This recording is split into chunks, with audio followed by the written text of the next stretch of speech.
Hello, welcome to my Christmas blog. Christmas উপলক্ষে আমরা আগের দিন রাতে সব কিছু রান্নাবান্না করে রাখছিলাম, যেহেতু পরের দিন চার্চ থেকে আসতে প্রায় অনেকটা সময় পার হয়ে যায়, তাই আগের দিন রাতে সব রান্নাবান্না করা হচ্ছিল। রান্নাবান্নার মাঝখানে আমি ড্রাগন ফল খেয়ে নিচ্ছিলাম। এটি আমার অনেক পছন্দের একটি ফল।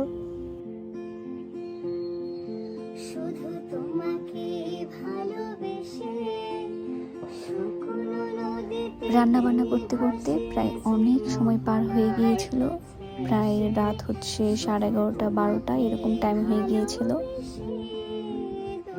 আর এটি ক্রিসমাসের দিন আমি সকালে রেডি হয়ে নিচ্ছিলাম চার্চে যাওয়ার জন্য। এটা আমার ক্রিসমাস আউটফিট।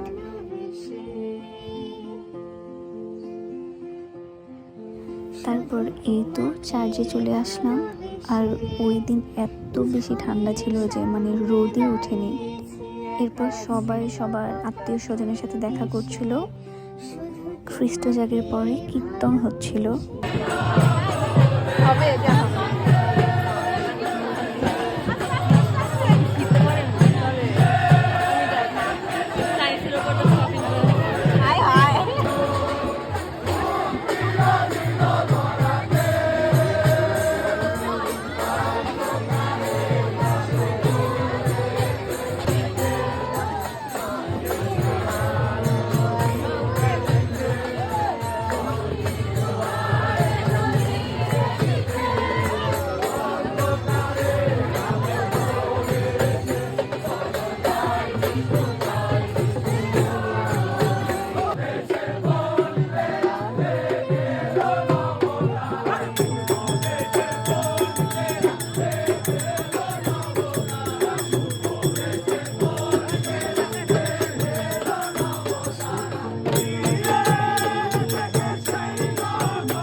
আমি এখানে শীতে পুরো কাঁপছিলাম, এত ঠান্ডা ছিল যে বলার মতো না।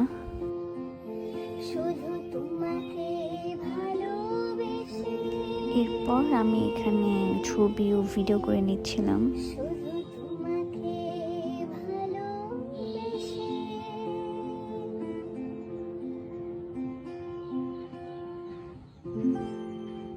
আর বাসায় যাওয়ার টাইমে এই চটপটি তো একদমই মিস হবে না। এইখানে ছোট্টখাট্ট একটা মেলা বসেছিল। এরপর বাসায় এসে ফ্রেশ ট্রেশ হয়ে আমরা একটা দাওয়াতে গিয়েছিলাম। আর খাবারগুলিও অনেক বেশি মজা হয়েছিল। আর ক্রিসমাসে তো অবশ্যই পিঠা থাকবে। এই ছিল আমার ক্রিসমাস ব্লগ। দেখা হবে নেক্সট কোনো ভিডিওতে।